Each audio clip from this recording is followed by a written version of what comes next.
গত কয়েক মাসে বারাসাত জেলা পুলিশের প্রতিটি থানায় চুরি ও হারিয়ে যাওয়া মোবাইল ফোনের অভিযোগের কিনারা করল বারাসাত জেলা পুলিশ।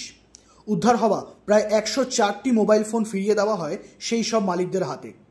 বুধবার বারাসাত জেলা পুলিশের এসডিপিও বারাসাত বিদ্যাগার অজিঙ্ক আনন্দ নিজে উপস্থিত হয়ে চুরি যাওয়া ফোন ফিরিয়ে দেন মালিকদের হাতে। এদিন এই বিষয়ে এসডিপিও বিদ্যাগার অজিঙ্ক আনন্দ জানান,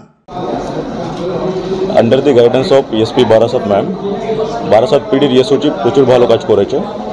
টোটাল মোটামুটি 8 মাসের মধ্যে যতগুলো মোবাইল চুরি হয়েছে তার মধ্যে 104 মানে 104 মোবাইল রিকভারি হয়েছে। তার মধ্যে আমি মোটামুটি এখন 55 মোবাইল ডিস্ট্রিবিউটও করে দিয়েছি। বারাসাত পিডির মধ্যে যতগুলো থানা আছে আলাদা আলাদা করে সবাই ডিস্ট্রিবিউট হয়েছে।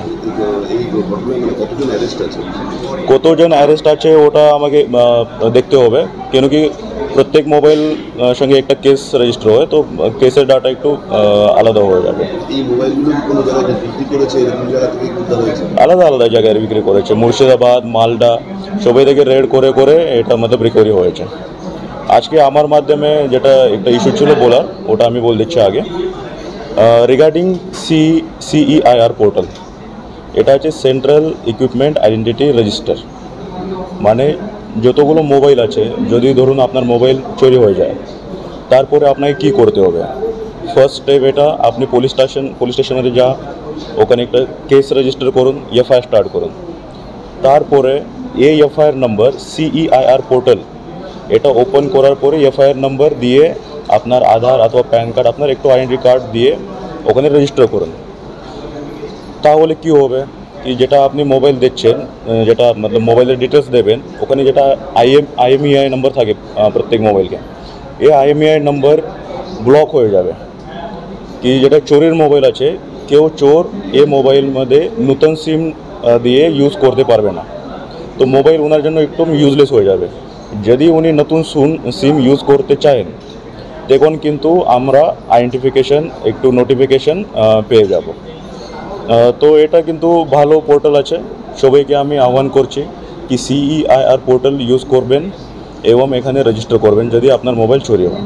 Thank you.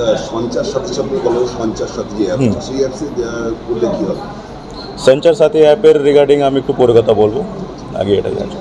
সেক্ষেত্রে দাঁড়িয়ে অধিকাংশে দেখা যায় যে অবৈধ চোরাকারবারিতে হাত ধরে অনেক সময় ভিন দেশে চলে যায়, সেক্ষেত্রে কি উদ্ধারের কোনো প্রক্রিয়া হয়েছে? বিভিন্ন দেশের একটু ওটা প্রচুর ডিফিকাল্ট আছে, যদি কেউ বাংলাদেশ, নেপাল চলে যায়, ওটাই তো জিজ্ঞাসা করছেন আপনি। ওখানেও চলছে প্রসেস। এখন তো আমার কাছে কারেন্টলি এক্সাম্পল নেই কি বাংলাদেশ থেকে কিছু উদ্ধার হয়েছে, কিন্তু আমি তার উপরেও চেষ্টা করব। অন্যদিকে চুরি যাওয়া মোবাইল হাতে পেয়ে পুলিশের ভূয়সী প্রশংসা করে বারাসাত নবপল্লীর বাসিন্দা ক্ষমা দেউরি জানান, আমি মোবাইল ভেবেছিলাম, আশাই করিনি। এবারে এখান থেকে অনেকবারই ফোন যাচ্ছে, আমি তো আশাই ছেড়ে দিয়েছিলাম। এবারে আমার ছেলে মেয়ে আজকেও বলেছে, মা তুমি ঠিক জায়গায় কি যাচ্ছ, বারবার ফোন করছে। আমি তো ভাবতেই পারিনি পুলিশ তরফ থেকে এখনও এরকম কাজ করছে। এখন ইয়ং জেনারেশন বেশ ভালোই কাজ করছে, ঠিক আছে। আমরা আমরা আগে আমরা যেরকম দেখতে পাতাম না, কিন্তু আমরা দেখতে পাচ্ছি যে পুলিশের উদ্যোগ অনেকটাই বেশি, আমাদের থেকেও অনেকটা বেশি উদ্যোগ।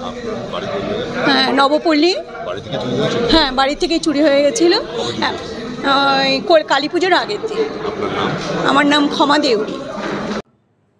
ব্যুরো রিপোর্ট, নজরে বাংলা।